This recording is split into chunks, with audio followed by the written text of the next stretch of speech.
In this week's special episode of Meet in the Middle podcast, we talk all things mental health for Men's Mental Health Month.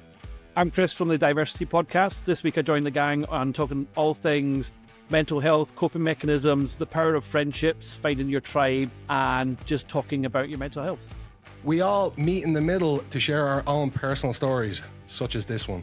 Like carrying on and bottling everything up, and I was always bottling. And I wouldn't say exactly what I was, because the last time I went to the doctor, couldn't find work, went and said, right, I need help. I got a leaflet, and then that was it. I was sent on my way. And I could feel the internal walls, and I could feel kind of everything around me crumbling. And I was like, I need to do something about this. Tune in this week to find out more. Oh, Jesus, he's falling around the gap. Do you think I come up the line on a bubble? I know where I'm putting Debbie's sauce. Hang on, can I submit my confession?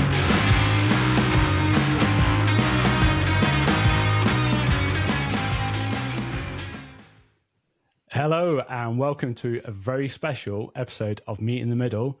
We're doing something slightly different this week. With it being Men's Mental Health Month in November, we've decided to do something a bit different. So we won't get too deep, but we'll be opening up to everyone.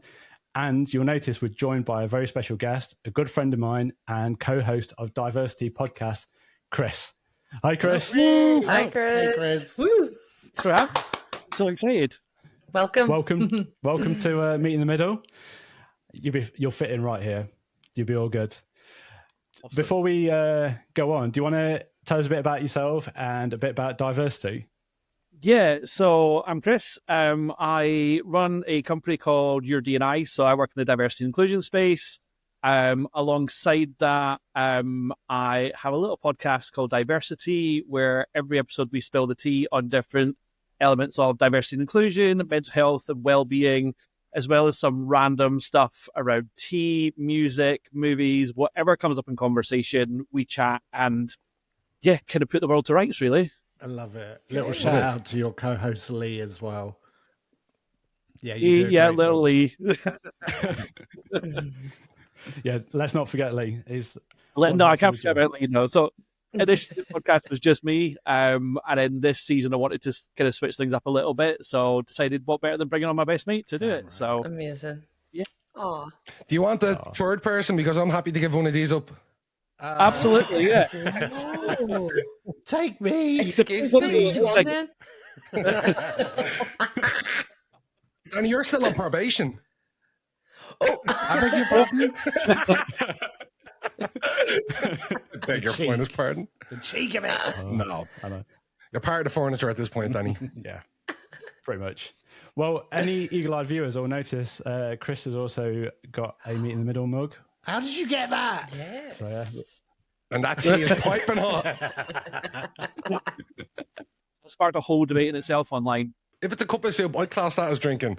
It's true. It's Yeah, true. but it's still We just tackled soup in a cup. Our- Yeah, but it's very watery. It's not like thick, like creamy vegetable soup. How do you know? like I Thick or said, thick? yeah. No, like, you know the sachets you get? They're like those cup of soup things. Basically like I sewage always- water. Oh, shut up, Jason. look what you started out, Chris. Look what you started. Yes, these are the conversations we have usually. I The actually, debate is just started. before we start recording, I actually had a Turkish tea. Oh, nice.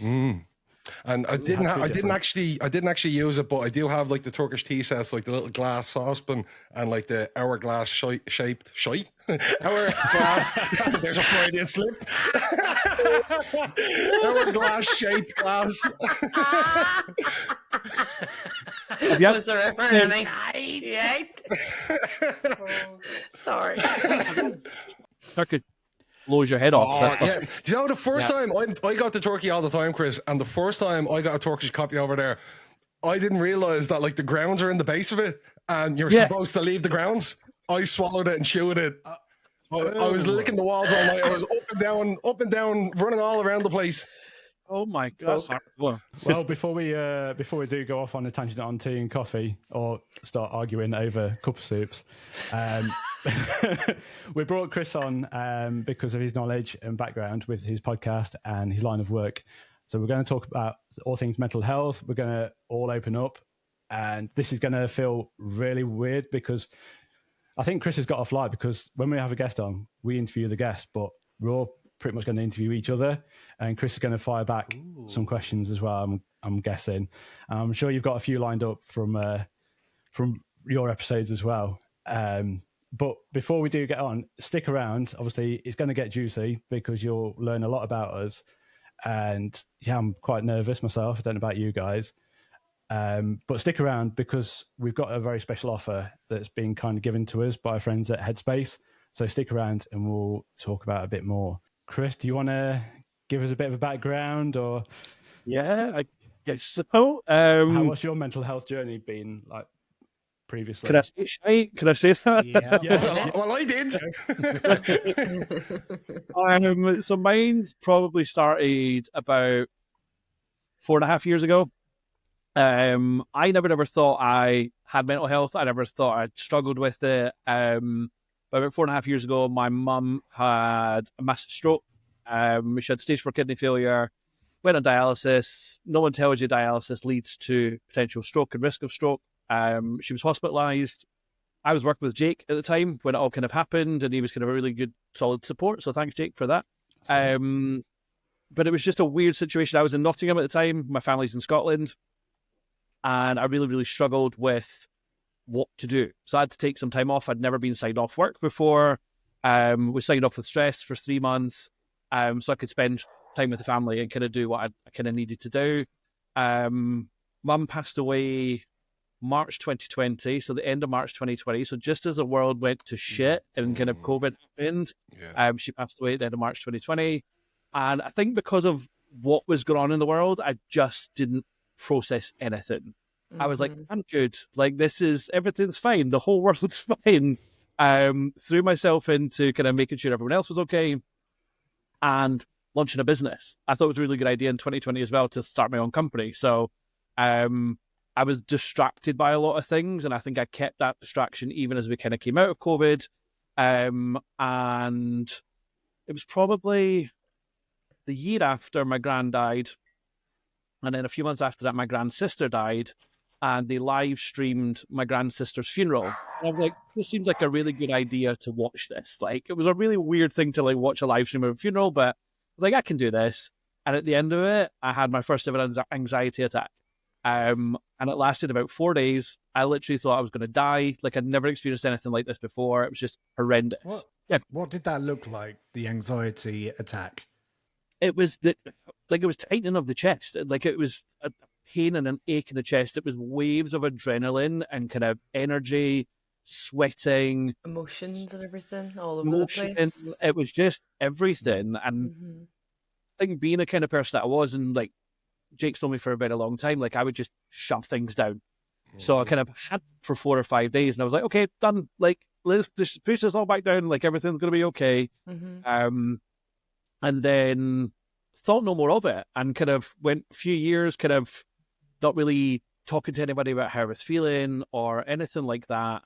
And it got to the end of last year, so end of 2023, I had a client who came to me and said, Chris, we would love for you to write us a workshop on how to cope with grief. And I was like, cool, I can totally do that. This seems like a really, really good idea. So built it, and there was a lot of kind of personal stories in there, and kind of a lot of, I guess, advice for people and kind of grief, not just being around death, but also the end of a relationship or friendship or whatever it might kind of be.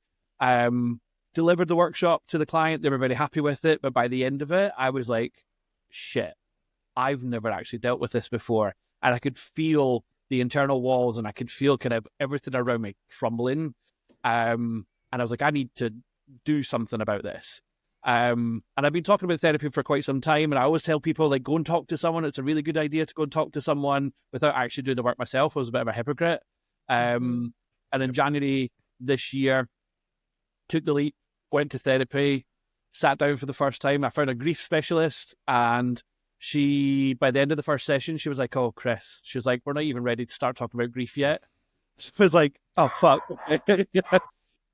So it was a case of a lot of trauma from when I was younger, and kind of adult trauma. And a lot of stuff came up about relationships and kind of the relationship I was in at the time and friendships and things like that. And just everything just started coming out. So everything I'd kept bottled inside for years and years and years, just it was regurgitating it and kind of was like verbal vomit almost, to a point where I just couldn't stop myself from all this stuff coming out. But to the point when I had a day where I was like, I'm not good. I came back from the therapy session. I was like, I am not in a good headspace, and had an absolute breakdown, like to the point where I couldn't stop crying. Words were just coming out when I was speaking to people about it, and just overwhelmed with everything, and kind of really hit massive rock bottom. And it's a very, very scary place to be. It's a very lonely place to be, because you have people that are surrounding you and saying, what can we do to help? But when you're in that position, like I felt like I can't get out of this. Thankfully, I had a very good therapist who was very proactive, and she would reach out to me, contact me, and kind of encourage me to go and talk to her and things like that.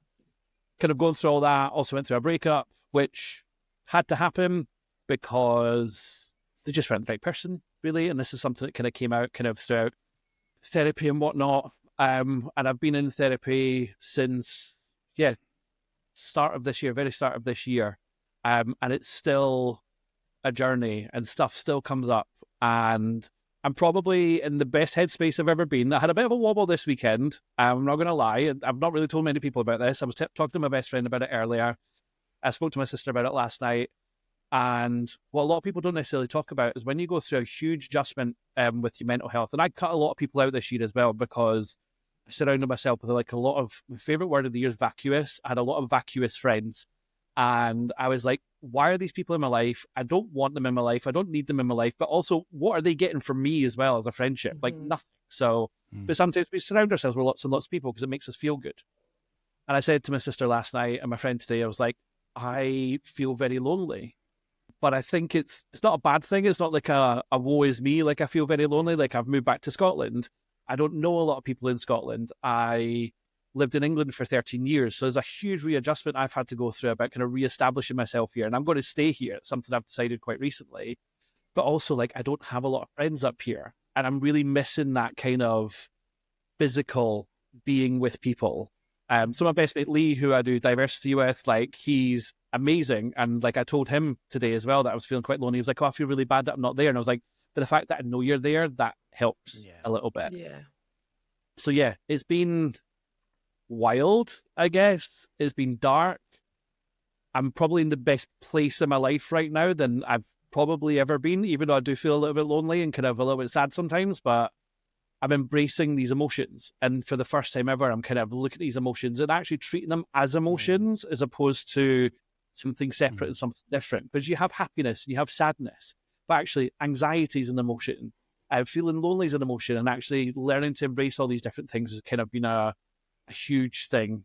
The next thing I just need to figure out is feel a little bit lost, because that's something that came up in my last therapy session. My therapist said to me, Chris, I feel like you're a little bit lost. And then 2 minutes later, she was like, so that's the end of our session. So if we can pick up the thing. Like, hey, okay. Where do I go? You're lost. Now there's the door. There's the door. See you later. But like to a point where I overthought what she said. And I was like, what does that mean? I'm lost. I've always been like a bit of a drifter. I've always been like a bit of a nomad when it comes to living places. I lived all over the country. Like I travel a lot for work, and I've always kind of spent a lot of time in my own company, and I'm okay with that. But I guess like I've always thought like I've never really been able to put roots down anywhere. And I was speaking to another friend about this other week there, and she kind of hit the nail on the head. She was like, why is that a bad thing to be lost? And I was like, what do you mean? She was like, it's a really powerful thing. She was like, you don't have to answer to anybody. You don't have a fixed place. So you can be wherever you want to be. Go and explore all these different places and find where it is that you want to be if you want to do that. That's such a good way to look at it. Yeah, and that's completely shifted my mindset. And actually, I quite like wandering around. I quite like going to visit different places and all this kind of stuff. It kind of, it really appeals to me. So, well, you kind of said it there. Like, there's never a bad situation. There's just a bad mindset about that situation. It's how you 100%. look at it. What you think is what is your reality. 100%. 100%. So it's something that I've gone through a whole journey with, like, me and Lee speak very, very openly about our mental health on the podcast, and Lee's very open about his kind of journey and things like that as well. But one thing that we have been looking at and kind of working on is a project around LGBT plus mental health. Because what we're finding is mental health support, sometimes, not always, it's very one size fits all. Like, it doesn't matter what demographic you're part of, here's some support, use it if you can. But actually, the experiences of LGBT plus people, even within LGBT plus community, all the experiences are different. Even within the Black community, all the experiences are different. All these different kind of diverse groups, whatever we want to call them, is completely different. So we want to work on actually how do we go about supporting all these different demographics with their mental health and not kind of taking this one size fits all. So that's why we're working on this project just now, to look at LGBT plus mental health and actually help educate employers and people around how to best support their people who come from that demographic within their organization, instead of saying, like, hey, here's a resource pack or here's an app or whatever it might be. This is specific support to support your people. So, well, I actually work for a mental health charity. Yeah. But because I'm behind the scenes in it, I don't see what goes on. Yeah. And we can volunteer to go out into the the community and do what we actually do as a company. But they offer like counselling packages and counselling and sessions and things for all of us that work there and that. Yes, it's interesting just to know what you have been through and how you've came through it. Yeah, and it's something, I guess, in the line of work that I do as well. Like, it's a lot of people don't realize how emotionally exhausting it is. Because when you're dealing with people's oppressions and your own oppressions, and I've had my own oppression. I was fired for being gay years ago. I've kind of experienced a lot of shit as a gay man, and it's something that we never think about when you're kind of doing the work. So I will go into an organization and I'll support them on how to be more inclusive and how to support all the different people and all this kind of stuff. And by the end of it, I'm absolutely drained, exhausted. Yeah. I'll go to my hotel room or go home, whatever, at a wall for an hour, like, because I have to decompress and I have to kind of take that time. But before, I used to kind of go a million miles an hour of like, what's the next, without actually looking after my own mental health, which I think was part of the reason why I had the breakdown as well. I think there was a whole load of other things that were going on. Just so much. Yeah. So now I'm actually in a position where I can actually stop and be like, no, Chris, that's enough. Like, you need to kind of stop for a day, whatever. So if I run a workshop, I usually take the day after off, because it sounds daft. If I'm running a 4-hour workshop, it doesn't sound like a lot, but actually that's like doing a 12-hour shift somewhere, like emotionally. I just need the time after to decompress, think about what's happened, look after my own mental health a little bit, and then kind of move on from there. So yeah. You've mentioned earlier, Chris, that you always felt like you were the one looking after others and never really focused on yourself. Now that you're honing in on yourself, how was that transition from kind of deflecting your energy towards somebody else, and then now all of a sudden it's like back on yourself? It's really fucking hard. I'm not gonna lie, it's a really difficult thing to do. Like, I'm a massive empath. Like, I take on other people's feelings and kind of experiences, and it's a really difficult thing to do. But I think what's really helped is reducing my friendship circle, because actually I don't have to give so much wasted energy to people that I just don't want in my life anymore. I don't kind of need for my life. And it sounds really harsh to say I don't have a need for people in my life, but I'm 39, I turn 40 next year. Like, I've got to an age where, like, I don't have the time and I don't have the patience for it anymore. So there's little things that I do. Like, I have to make sure I get outside at least once a day, even if it's going for a walk for half an hour, whatever it might be. Music is a huge thing for me. Like, I love a good sad song. Before we came on, we were talking about emo music and stuff. And like, if someone's screaming at me down my headphones, I'm in a good place. Exactly. Like, I am like, I feel good. Some people walk into my room and be like, "Are you okay?" And I'm like, "I'm great." Are you okay? And you're playing My Chemical Romance. I'm not okay. Right. Hey, yeah, exactly. Exactly. But no, it's an adjustment, like, to go from kind of being that empath and kind of looking out for people all the time to actually flipping it on yourself. But it's quite a powerful thing. So much of that resonates with me when you say about the kind of the friendships. You don't need to have hundreds of friends, and it's about, I think you even mention it on one of the episodes I've listened to of Diversity, where you're talking about, this friendship just isn't providing value for either of us. You're not giving me any value, and I'm not giving you any value. And I've I think it's an age thing as well. Like, I've dramatically reduced my friendship circles as well. for that very reason. And just that, look, we may have been friends, great friends for a period of time, and it was wonderful, and we had so many great things to talk about, but we're just in different places now, and we no longer bring value to this friendship. So Yeah. and I think Yeah. and again, I think you talk about it on your podcast, especially, well, definitely on the episode I listened to, where you kind of you can grieve friendships as well that end, and that's okay. Yeah, exactly. You can grow apart. I had a best friend from high school.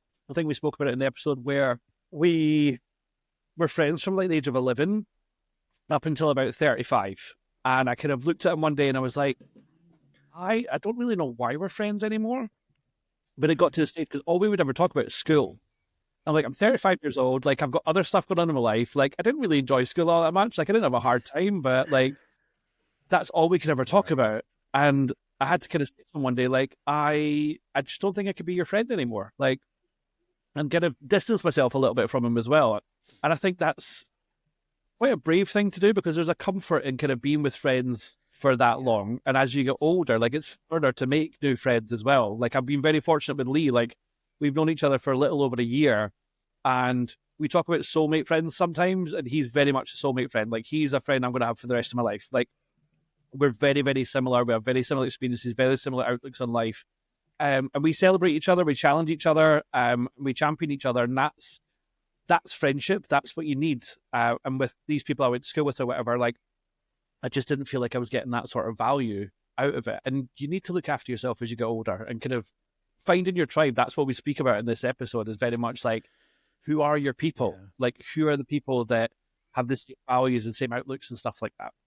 The way I've always looked at friendship is, you look for a friend to have traits or values that you wish you had, and then vice versa, and then you're mutually beneficent of it. They make you a better person, you make them a better person. When that becomes the case where neither of you are benefiting, maybe that's when you should look at maybe looking elsewhere. And like, having a friend that can challenge you a little bit as well, like making you the best version of yourself. Absolutely. Two of my friends, like, I remember the first time we met up after I started doing this job, and they were like, "Oh, we would need to watch what we're saying in front of you, because like, like, we say certain things and it might just be like a bit frowned upon." I was like, "Look, you're not paying my bills. Like, you're not paying me to be here tonight. Like, say whatever you want to say. Like, I don't care. Like, I'm still Chris. I'm still the same person. I never want anyone to kind of mute themselves. But also, if you do say something that's really shitty, I probably will pull you out for it. But like, I don't, like, it's okay to have a difference of opinion, and it's something in the workshops that I do. I say to people, we need people to challenge us. We need difference of opinion. We're not all going to agree on everything, because if we do, the world dull. Yeah. All about respecting each other and respecting each other's point of view and all that kind of stuff. That's what we get across in the work that we do. Like, if I thought I could change the hearts and minds of everybody, I'd be a very rich man. But you can't. You just can't. So if I can just get through respect to anybody, respect someone's difference, whatever it might be, then that for me is enough. Yeah. But that a lot of you said, obviously we've touched on that we've known each other quite a while, and there was times probably when we knew each other and we didn't know what was going on ourselves, and when you are at your lowest, that is when you know the people that you need and the ones that are there for you. And I think it's only fair that I like talk about my journey like over the last year, because any listeners might think I've just thrown you under the bus, got you on the podcast, there you go, to talk about your mental health journey. But like, obviously, Rach, James and Danny, like, they've experienced like everything for me. So like last year I lost 2 granddads in the space of 6 weeks, and just the grief, like, you have the grief of one and then the other. Like, for me, I felt guilty because I couldn't grieve, because I was still grieving for the first granddad. But then for me, it took that courage to think, right, all this of going, like, carrying on and bottling everything up. And I was always bottling, and I wouldn't say exactly what I was, because the last time I went to the doctor in 2009 was when I left uni, couldn't find work, went and said, right, I need help. I got a leaflet, and then that was it. I was sent on my way. Mm-hmm. And for me, I was like, all right, I can't go to anyone because I'll just go through it. And if it wasn't for my friends in Nottingham and for Danny, James and Rach, like, for me to open up and we were able to have those open conversations. And like it's always been two-way, like with all friends as well. And like I know we've been for walks as well when you were in Nottingham, and like we'd just open up, take the dogs out, and we'd just open up. But I would say, like, for me, clicking that button has helped me no end. Like, there's still stuff, like, for me, like, body dysmorphia. I've lost loads of weight, but I still see the person a year ago. And, like, that's things that I'm working on myself.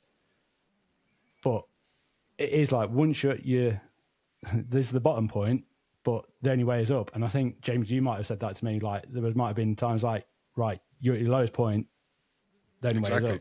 Yeah. That kind of goes back to what I said earlier. It's all about your perspective. It's never the situation. It's how you're looking at it. Mm-hmm. And like even over the past year or so, like I've said to you multiple times, like there's been a massive change in you over the past year. And that, like again, calling back to what we were saying about friendships, benefiting each other. Like that's, I will try benefit you and you'll benefit me. All of you have. So that's what friendship is basically. In a nutshell. And then you also, at the time, like you feel like you don't see that person that you were, you know, being in that trauma or depression or the anxiety, and then you feel like you're never going to come out of the end of it, if you know what I mean. But then you try to put on like a mask and your bubbly personality, you just be you, and then deep down inside, nobody actually knows who you sit with in your head. Yep. Days, so like a duck paddling underwater, and then a swan. Sorry, good support and good friends, and that is the main thing. Like really, friends and family. I think friends and family or chosen family can also be your therapy. If you going to speak to an absolute stranger and someone that understands. It from a deeper level, has had the training, can maybe speak of lived experiences and so on. Brilliant. But I find, because I'm open and I'm an open book with my friends. I don't see, I wouldn't lie to friends. I will only give the truth to my friends because I feel that that's what they deserve. So I'm an open book, and I lean in heavily on my friends. And I know that sometimes that's not always a good thing because we're all battling something. We've all, internally, no one's perfect. We've all got kind of vices or like things that we're battling with. We may not be as open about them, but I do feel bad sometimes, when you lean into your friends because they've obviously all got things going on as well. But I would encourage people to lean into friends as much as possible, because if they're your friend, they're going to be there for you 100%. They will be there. And I think that's another thing as well, is just active listening and not trying to be like, again, I'm going to bring it back to Diversity podcast. I think it was you, Chris, that was talking about kind of, the Tenerife, 11erife. We unconsciously want to do it and be like, oh yeah, I understand because I did, this happened to me and blah, blah, blah. It's about kind of just, open-ended questions, finding out a little bit more, exploring, even having uncomfortable silences. Like silence is good. Sometimes silence is necessary, and just, allowing that space just for people to have a bit of internal breathing space to then maybe want to give you a little bit more about what's wrong and open up a bit more. Yeah, it's something I really struggled with to start with in therapy, was that uncomfortable silence, because no one tells you your therapist is going to sit there and stare at you in silence until you say something. It's like, what are you looking at and why are you being silent? Well, I said to her, like, what do you want me to say? And she was like, what do you want to say? And that was it. I was, and then just words start coming out, like, and it's one of those things. And it's, we talk a lot about the work that I do about empathetic listening and kind of that active listening piece, because I think that's something that's really important. But I think it's also important to recognize that not everybody has empathy. So it's knowing the right people to go to if you want that space, I guess, to have an opportunity just to kind of get everything off your chest without someone kind of saying, like, I've experienced this as well, or whatever it might be. One of my approaches I always do with friends is whether I ask the question directly or not is, do you want me to listen or do you want solutions? Like because not everybody wants you to give your opinion on stuff or a solution. They just want to offload. So it's good to always know what the other person wants. Do they want to just offload and get it off their chest and feel freer after sharing it? Or are they looking for your help? I know, because sometimes in certain situations you hear other people's opinions and then that sort of creates more in your head whenever you're going through a lot. So you're like, what do I do here? Because I'm listening to other people's opinions, but also I don't know what I'm doing in my own life or what I need to do to resolute anything that, is going on. So it's good to listen and it's good to take on points, but what do you want and what do you need to do, I think it's important, to sit in how you're feeling as well. So a really good TikTok today, like I'm a TikTok fiend, like I love it.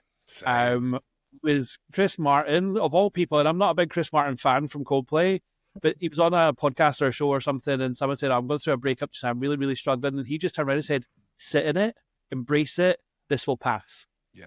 And I was like, that's some of the best advice I think I've ever heard, like when it comes to mental health or whatever it is, like, because sometimes you don't want to sit in it because it's really uncomfortable, but actually you have to in order to kind of understand everything that's going on internally.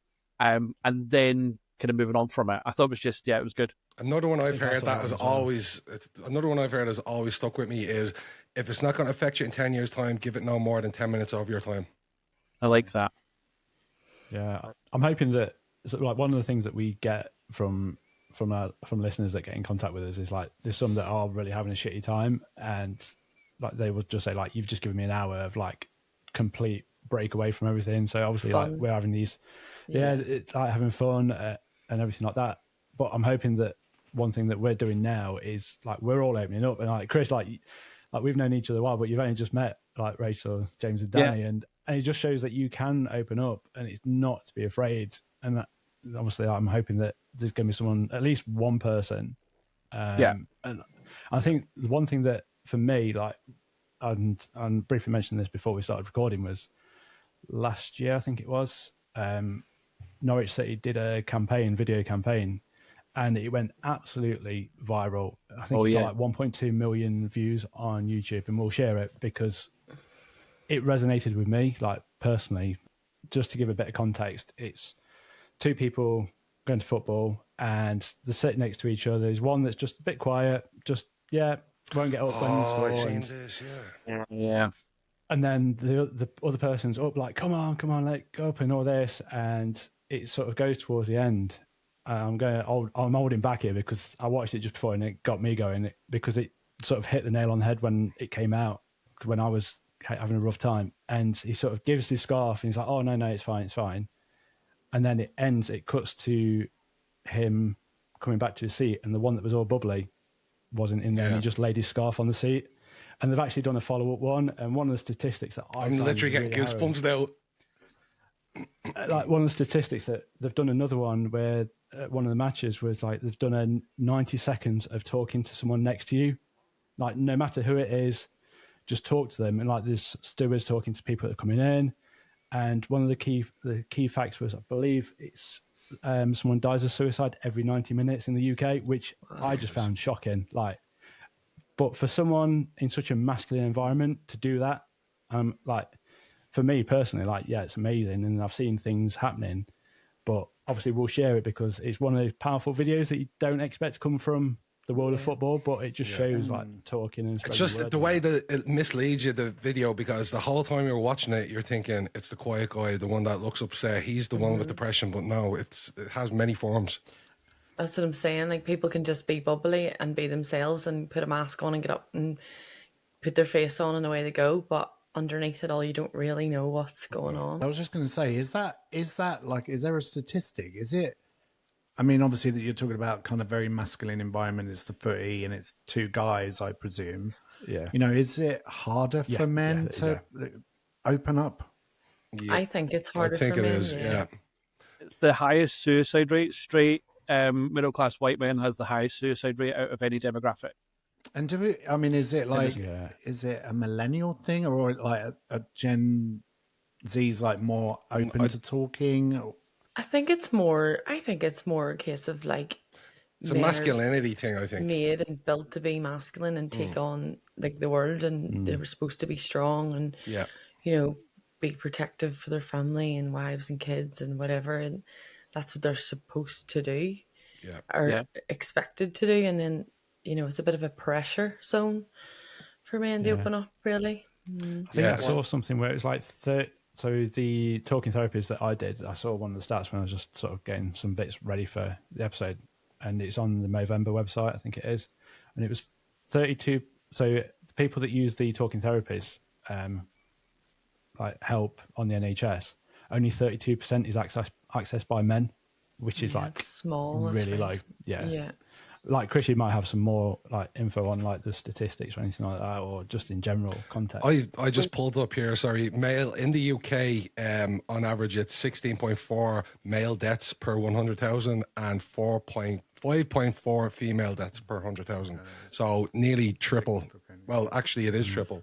Yeah, we see it quite a lot, like toxic masculinity in the environment that I work in, and kind of the lack or inability to talk about your mental health and things like that. And we always do an exercise. So the most popular workshop we do is called It's Just Banter, and it's all about kind of inclusive language and stuff. And we do this exercise around kind of what people say.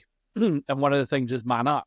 And it opens up a huge conversation with the male audience as well, about actually, I was always told that when I was younger for showing signs of emotion and all this kind of thing. So it just goes to show it's this kind of systemic issue that's kind of because they've heard it from their parents. So I can't show emotion because actually it's a sign of weakness or femininity or whatever it might be. But for me, like, I think having a good cry is one of the best things anybody can do. The release you get from a good cry, like if it's a film or whatever, like I remember it's something that stuck with me. My grandmother died, I think it was 8-9 years ago. But previous to that, my grandfather died when this is my father's father. He died when he was like 15, 16. So obviously I never met him. So my dad being the eldest, he had to step up and be the man of the family then. And I think he left school and got a trade. He's a plumber, and he had to step up and provide for the family. And then many years later, so 8 years ago, my grandmother died, and not once did he cry. And I remember at the funeral or at the wake, one of my auntie, his sisters, turning around to him and asking, has he cried? And he said no. And she's like, it's okay to cry, you can cry. And he just said straight face, no, I'll do it in my own time. But not once. I don't think I've never, I'm 32, I've never seen my father cry. Yeah. Well, my parents lost both their fathers, I think within 3 weeks or 3 months, possibly. I think it was 3 weeks of each other.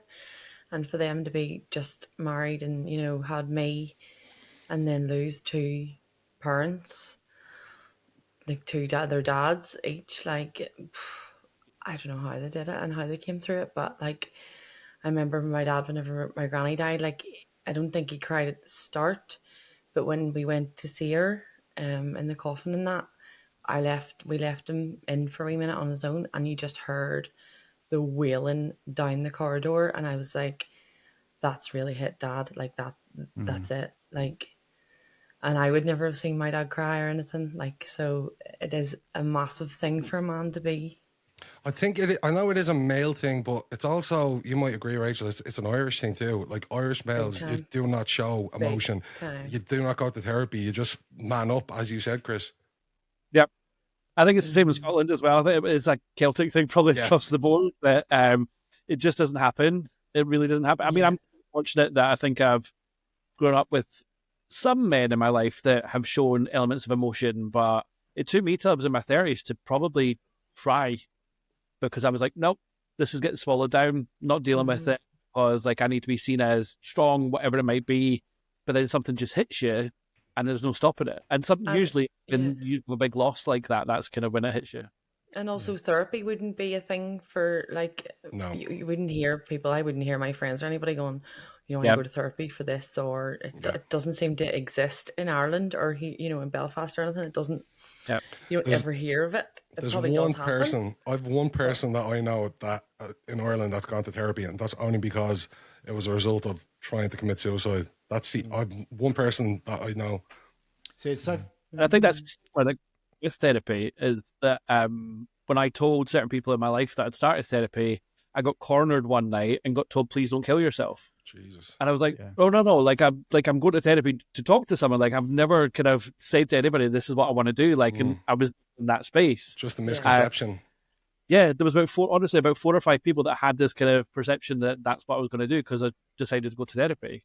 It's so funny because I lived in the States for 6 years, and literally all of my friends in the States were having therapy, encouraging it and talking really positively about their experiences and how it's helping them. And I kind of don't like this whole man up thing. I think it's important. I don't think it makes you any less of a man to be in tune with your emotions, whether you're a straight male or not.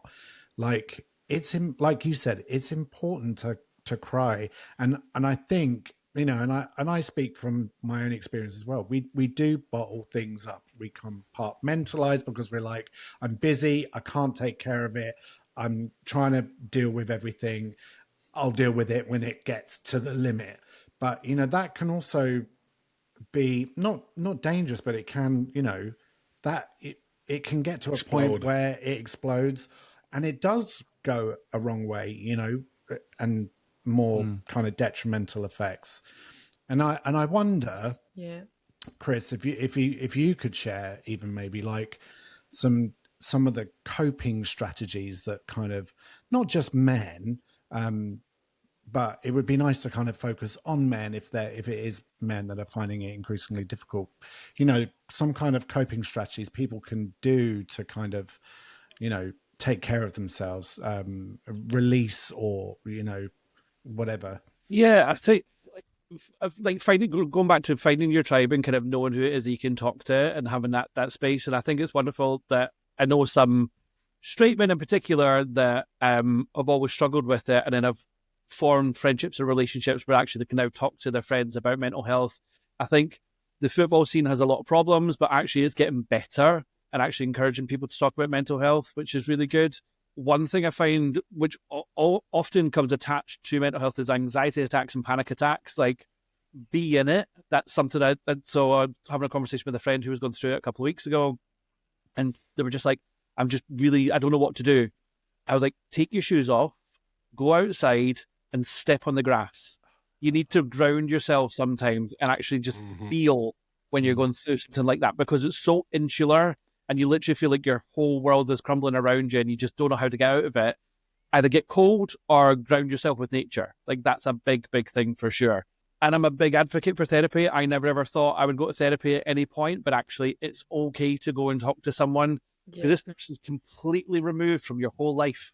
Like, so just having that person who doesn't know any of your friends or family or whatever, and just being able to be vulnerable with that person for an hour is so powerful and uplifting. It's hard, don't get me wrong, it's really hard, but yeah, and there's lots of support. Like, we're associated with a platform called Jack, which stands for Just Ask a Question, which is an anonymous mental health platform. So you can go on and ask any question about mental health or well-being, and someone will pop up and give you a video response.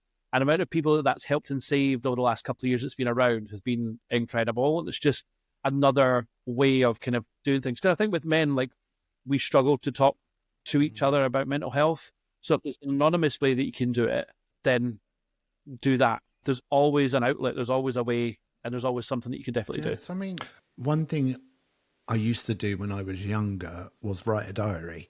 And I found that kind of just putting things on paper, because it's so personal. I know it's just for me, my eyes, hopefully really found it, because I get shocked some of the stuff I wrote.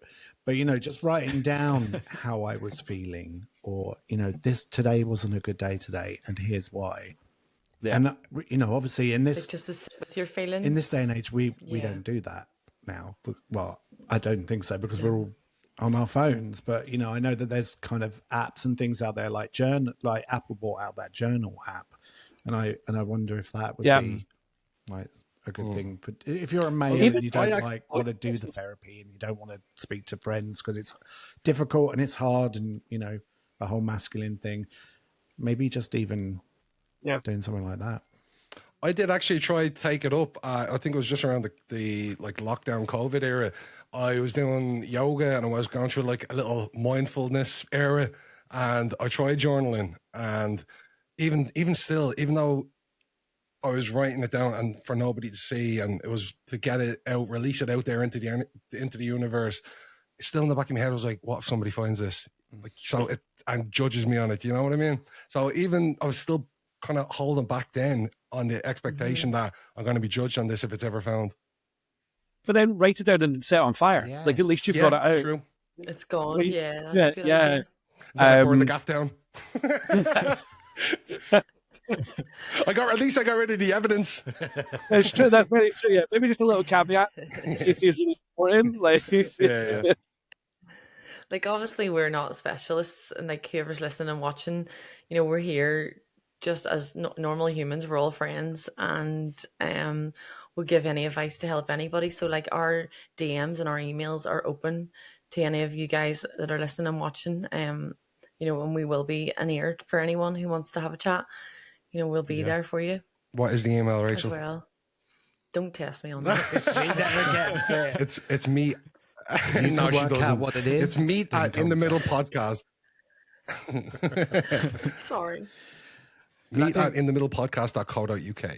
Another thing, Chris, is you like even like music, you know, just take yourself away, you know, whether you've got families, kids, whatever, just take yourself and sit in a room and just listen to music or music to go to sleep. And I often use like music to go to sleep, and I'm, you know, or I'll listen to like an audio book or something. And I'm also a user of Headspace, which if you heard Jake at the beginning talk about, our wonderful friends at Headspace have actually given our listeners and Diversity podcast listeners 50% off their yearly membership. So if that's something that, you know, you think you could utilize, you could use, whether it's, you know, it has all sorts on there, from things like music to audio, like books. It's got mindfulness techniques. There's all sorts, breathing techniques, you name it. And there's a whole section on mental health. So if you are interested, we are giving you 50% off, courtesy of our friends at Headspace. All you need to do is enter the discount code here. And then, you get 50% off a yearly membership. Nice. I love that. I can vouch for that as well. I've found it that it's like at night, for some reason, I have to now listen to something to go to sleep, whether it's just rain, even if it's raining outside, just to clear my head as well. So definitely. Sorry, 11 a reef. I think it comes with age.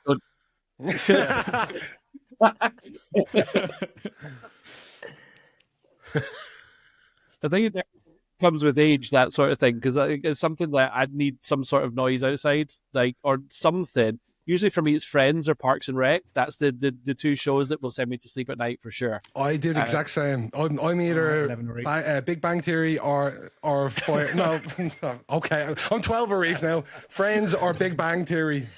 Mine was either Friends or Family Guy. 13 a reef. It's weird though, the whole music thing, because like when I got my Spotify Wrapped come through, I was like, Jesus, I must have been depressed. When I looked at like the Spotify Wrapped, this year is going to be completely different, because like any listeners will know, like we always have a jam. So my music is going to be very varied this year. We've got him into RuPaul, even Chris, like the DJ. well. We've got him into RuPaul. I've been trying for 10 years to get him into it. So. I just gave in. I was like, that's it. But it's like, even like the DJ will go, oh, throwback to 2023. I was like, oh, here we go. Let me skip this one, because it's going to be like really downbeat. Like I think, I know you asked me like what was my anthem of my life. Like you messaged me yesterday, and James will know this because he actually made me cry when he did a version of it, and it was like, don't be outing me like that. Gossett. I am gonna out. Was it? You've outed me. This is it now. Cole by Dylan Gossett, and one of the lines is, "If pressure makes diamonds, why the hell am I still coal?" And like that just literally got me like straight away. I'm getting goosebumps again. Why the hell am I still cool? Yeah, Right. That's depressing stuff I'm into. I'm here for that. That's... I told you you're in good company. But it's like those sort of things that, and this is quite cringy now. I'm getting quite embarrassed, but I've never been a confident person because I've always had the doubters, and then I would then become my own doubter, and I would I think I may have said to you, Chris, like when we were on a conversation before, like coming on, when the first episode was about to be released, I could not sleep that night. I remember that.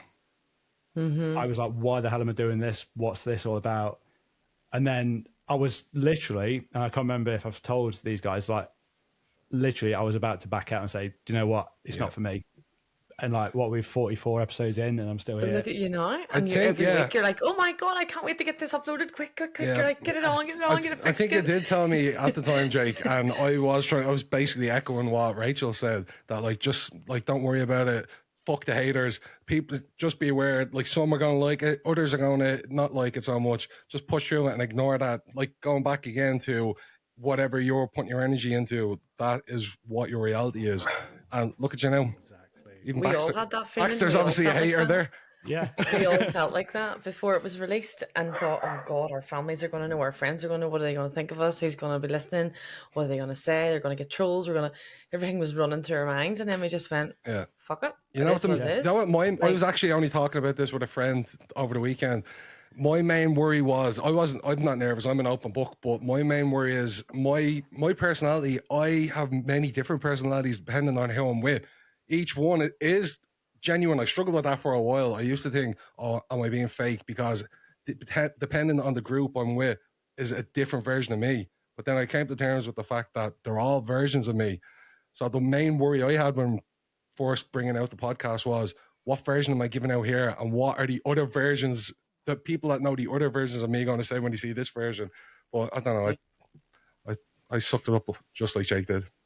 Even myself, though, like I'm a bubbly person, but whenever the first episode, like you all seen me, I was so quiet and didn't know what to say and didn't know. As soon as the red light went on for recording, I was like, well, I didn't. Well, you've come out yourself so much since the podcast from the beginning. I'm just saying. But I found myself back in uni again because I studied music for my degree, and I found myself back in the recording studio going, oh Christ, like, what if I mess up, lose words, forget words, start again? I was like, found all those emotions came back. That's what the edit's for. No, I'm getting straight back out. I'm going to go start singing, start getting on this and just get back at it again. Like imposter syndrome real. Like we all have it. Like in the space that I work, like I'm like, why do people want to pay me to come in and tell them about like inclusion and all this kind of stuff? Like what makes me so special? But when you realize actually we're all unique, we're all special, and actually authenticity. If you start thinking about what exactly, and that's one thing that people always, a lot of people realize too late, that you're trying to be like a version of yourself that you think people like, but the best outcome is just being you, because as cringy as it is, if there is only one you, I know that cliche, but that's what people hone in on. Definitely. There's one thing that, not to always refer back to therapy, but one of the things that came out when I was going through it was, she turned around to me one day and she was like, you're a massive introvert. She's like, you're really, really shy. Right. And I think I always knew it internally, like, but I'm 6'4", built like a fucking rugby player. And like, I always thought I had to put out into the world what I looked like. Yeah. And had larger, like Jake, we've known each other for a long time. And I think I would, like, nights out and stuff, like put out this big personality, really annoying, if I'm perfectly honest. Like, he was, come on, don't sell yourself short. But I came, one. No. But I came to a realization this year, like, I don't have to be that person if I don't want to be that person. So now I'm actually very kind of at peace with being introverted and kind of insular. Like, my ideal night is sitting in, having Chinese food and watching Star Trek. Like, don't want to go to the bar. Like, honestly, like, that's my ideal. Like I did a nightclub last Friday night. Oh, Voyager's the best. Voyager. Janeway. I love that. Honestly. And 7 of 9. If I was to change for anybody, I always class myself as like an introverted extrovert, like Jake, Danny, or Rachel kind of a pole to it, that I'm full of energy on a night out and stuff like that, but the introverted side comes in after that. Then the next day, like, I need my alone time. I need to recharge my social battery. Right here from him for a whole week. But like it's like a toddler. You burn them out, and then that's exactly what it is. But like battery dies. I need battery dies. the extrovert in me is the one that needs like to pick up energy off other people on a night out. Like I feed off the energy of others, but then when I go home, it's like I gas myself and I have to recharge again. 100%. Yeah. Well, I think we have covered everything, haven't we? We've been quite. Yeah. It's been quite. I could talk for so much more, but I have to say, Chris, I'm really enjoying listening to you and Lee on diversity. So I'm a avid listener now. I've started the new episode today, the waffle one. So yes, absolutely loving it. Yeah, we've got Taylor James from the Waffle House podcast. I always get it wrong. Is that a Waffle Shop or Waffle House? I apologize, Taylor. Just once you don't say blue waffle. No. He's got a mental health podcast and has kind of rocketed over the last few years. He's just won Best Startup Podcast, I think, this week as well. Ooh, so wow. Well done. And then our new episode's just come out this week, which is all about therapy, gingers, and gingers. The waffle. You ginger? Chris knew me when I was ginger. Rusty roof, smelly shed. Next week we've got a lady called Jane Cubbin who's joined us, who gives the experience of being a parent of a transgender son. So it talks about kind of, again, the mental health that happened with her. And actually we talk a lot about grief in that as well. So going from the grief of like the way that society tells you that you want your kids to grow up, and then obviously having to come to terms on the adjustment of your child transitioning and actually identifying a different way and stuff like that. We cried on this episode. Like, it's the first time we've ever cried on an episode because it is wonderful. Jane is one of the best people in the whole entire world. Like, this is who everybody should aspire to be. So we're really excited about that one coming out next week. Love it. Can't wait for it. What day does it come out? What day does it come out, Chris? Coming out on Friday, so I don't repeat each other. Friday. They could listen to us and then listen to you, or listen to you and then listen to us. Yeah. Yes. And just interesting, found out this week that we're now charting number 11 in the education chart in the Netherlands. Yes, go on. So we've made it. Unreal. Nice. Unreal. We'll put a link down in the description for Chris's podcast. So after you're finished with this episode, you can cross over and listen to his. For sure. Please do. Vice versa. Yeah. Yeah, we'll promote you too. Yeah. 11 Reef.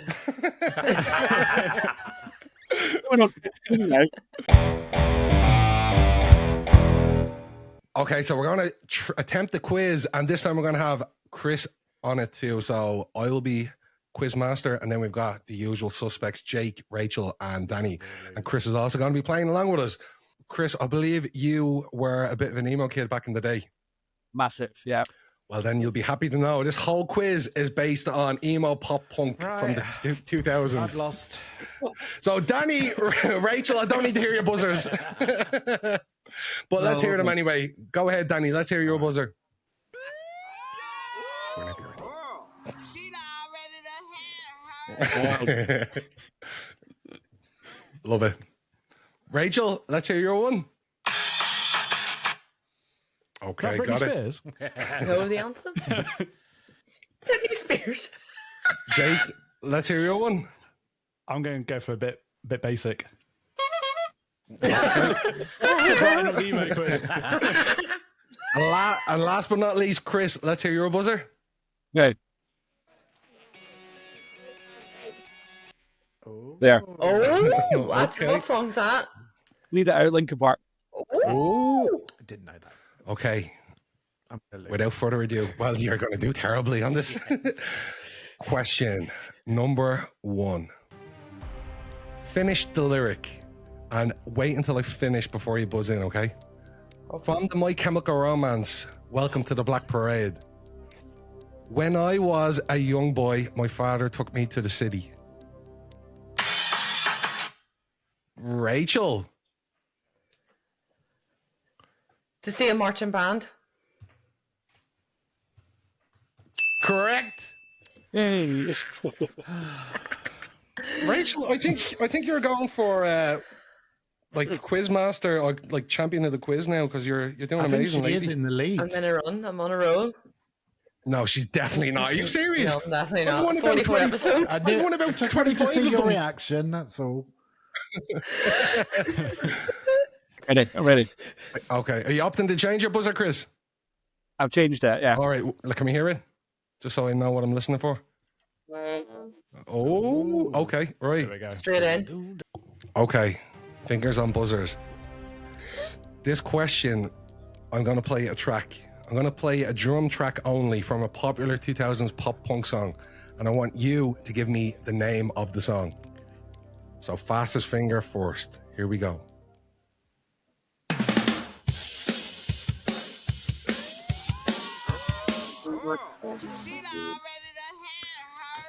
Is it Uptown Girl? Was that Uptown Girl. No, it was not. I think Can we? Chris got in next. Chris was next. What are you saying, Chris? Skater Boy, Avril Lavigne. Correct. Yay.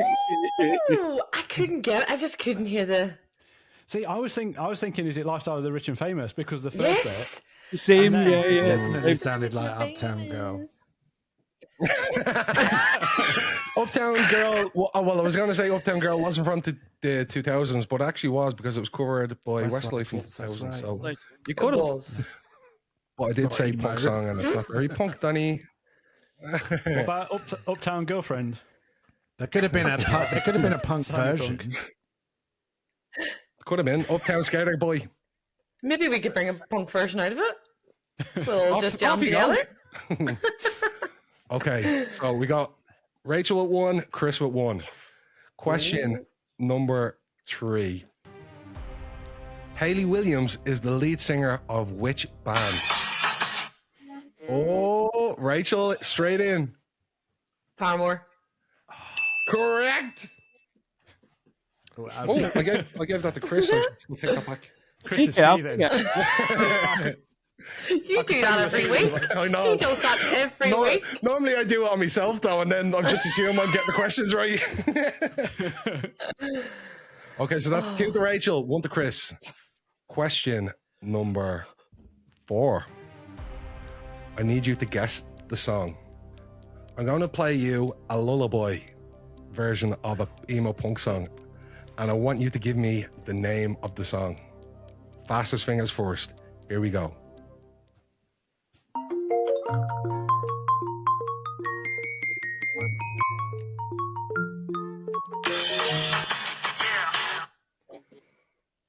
Rachel.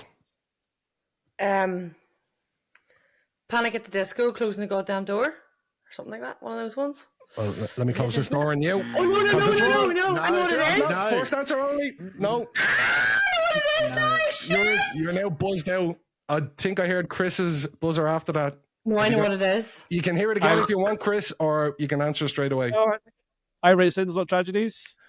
Panic at the Disco. No, Oh, was it? no. I know what it is. I know what it is. You're buzzed out though, Rachel, unfortunately. So I'm going to play it again for Danny and Jake.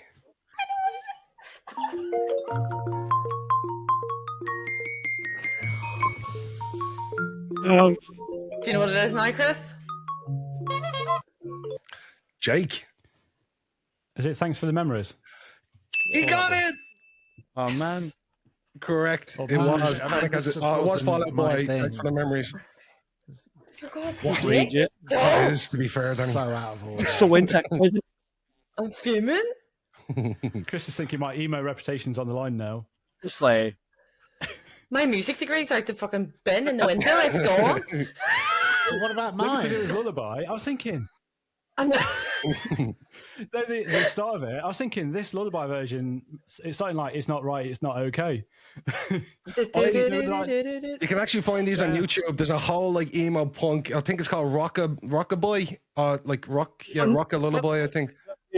this on Spotify too. Ooh. Yeah, Oh, and like. okay. We'll be on that. So I always say this: whenever I have kids, they're going to be listening to all of this because if they have to listen to it, if I have to listen to it, I'm going to enjoy it. Yeah. Absolutely. Okay, so that brings us to our last question. And going into the last question, Rachel is on 2, Jake is on 1, Chris is on 1, up. and Danny is on Shut 0 up. points. So, question number 5.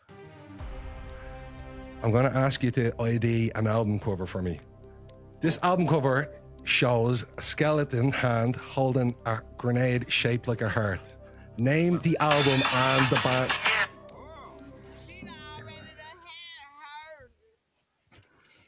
Rachel was first on this one. Is it Green Day? Is it Green Day?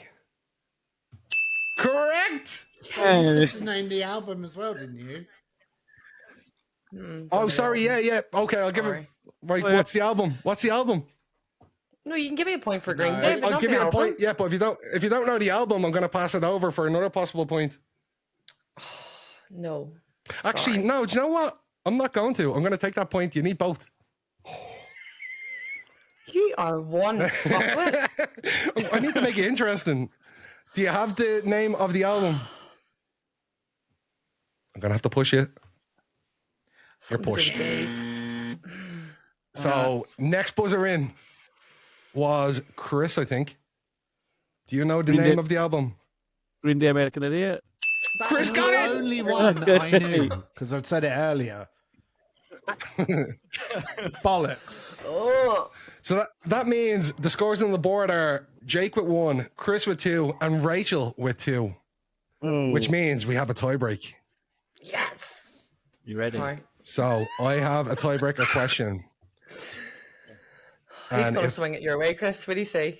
it's Come closest. over here. It's closest to, okay? So I need you to get the year of this album. Taking Back Sunday's album, debut album, Tell All of Your Friends, was in what year released? Rachel? I'm going to guess 2012. 2012. Okay. And Chris? 2002. Fuck. Okay. I can't tell you. One of you got it exactly. One of you got the actual year. It was released in 2002. Chris got it. Well done, Oh, Chris. sorry, wrong buzzer. I didn't like Taking Back Sunday. Well, you can take this Sunday back because you didn't win. It's all right. Just Well done, because Chris Chris. is on as a visitor this week, he can have it. Oh, I'll you gave it to resume him, next did you? week. I'm sure you did. Cheery. Thank you. Oh, yeah, Chris has won this week. Congrats, Chris. Thank you very much. Well done. you. Well done. It was touch and go. That emo reputation could have gone quite quick. In that No, I tiebreaker. know. My tattoos are like linked to emo as well. Like, so if I got any rock, like, yeah, I just He's got all the answers tattooed on his shoulder. literally. Yeah. But yeah, I literally just showed before we started pressing record on this. I literally showed them my tattoo of Green Day American Idiot. Disgusted. So Disgusted. you all should have got it. I gave you the clue before we even recorded. I got it, but my buzzer didn't come in quick enough. Tell the truth and shame the devil. It's time for confessionals. Would you all stop laughing at my fucking catchphrase? If you have any confessionals that you want to send in, any bizarre or strange stories, please email them in to me@inthemiddlepodcast.co.uk. Hit us up with a DM on Instagram, podcast.meetinthemiddle, or hit that little QR code right there. So the first one I have is a little short and sweet one. We all do Teams meetings on work, don't we? Yes. Mhm. Yeah. Okay, this one is, I thought my mic wasn't working and I farted on Microsoft Teams meeting in front of the whole work group. The worst part was when my picture lit up when I did it.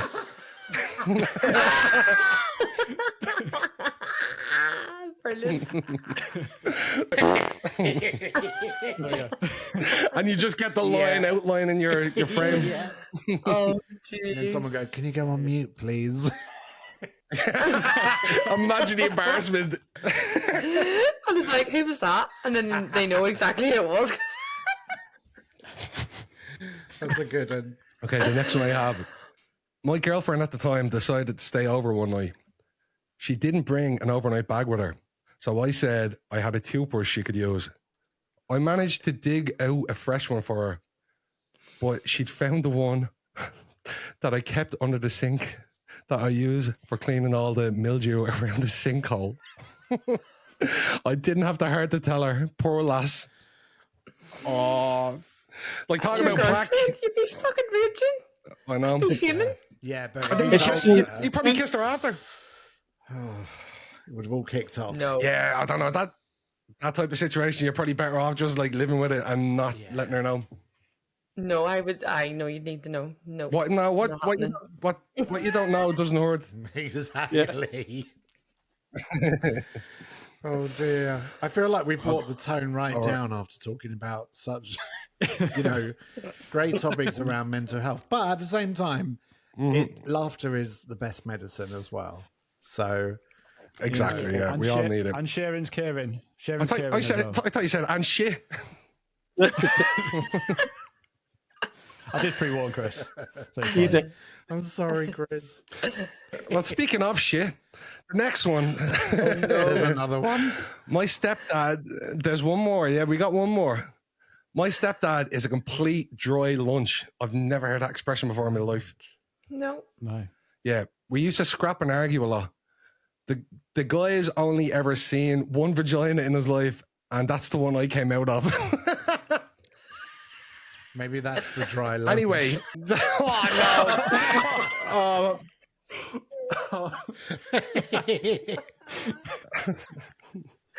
Oh, for God's sake. Anyway, one day I was trying to figure out a way to piss him off to the max. So I found his hidden safe. You can do something called safe bouncing, where you hit it with a hammer and knock the lock pin. I emptied his whole safe and started putting tissues that I had wiped my ass with in it.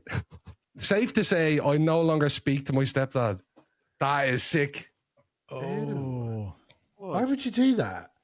Oh. Why? I didn't know you could. I didn't know you could do that with a safe. I didn't know there was such a thing as safe I'm thinking bouncing. about the bloody shit toilet paper put inside it. Oh, it's probably in his bedroom as well, and that is going to seep out of that safe. I don't care how well it's sealed up. Oh, What God. is wrong with you?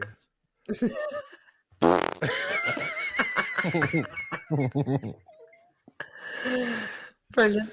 Oh, no. Well, that's all the confessions for this week. Unless Chris has any confessions about Jake to send us out with. Oh, look at him. He's got red. He's got He's red. sweating. He is sweating. Careful I don't what you think say, you Chris. actually, like I talk about game, but actually, no, I don't think I do. Do I? Jake, why is your hand shaking? He's like this. What happened in your His conversation? headsets are like this. No, we've No, I had don't many a think- heart to heart over a pint or two. Any There heart might have been to heart. secrets, but none of us can I remember. thought you said arse to arse there. That's what I can really. Wouldn't rule that one out. Joke. Walking like John Wayne for days. Message me after, I'll let you know. But If my inbox starts filling up. Listen out for next week's episode when we release it. All the listeners will be DMing you now, Chris. That's I know, right? Slide on in. I think that's us for another week. Thank you so much, Thank you, Chris, for joining us. Yes, Thanks thank you. for having Chris. me. Pleasure to have you. Yeah, I appreciate it. I think we've not embarrassed you too much at the end, but Nah, you're good. You're good. No, I've had a lot of fun. Thank you for having me. Appreciate it. You're welcome. Thank you for coming on. Yeah. Right. Well, then, until next week, we'll see us all again. Thanks for listening. Bye. Bye. Bye. Thanks for watching this episode of Meet in the Middle. If you enjoyed this episode, why not check out the others? And see that subscribe button? Smash it. And while you're there, hit that bell notification and drop us a like. We'll see you next time.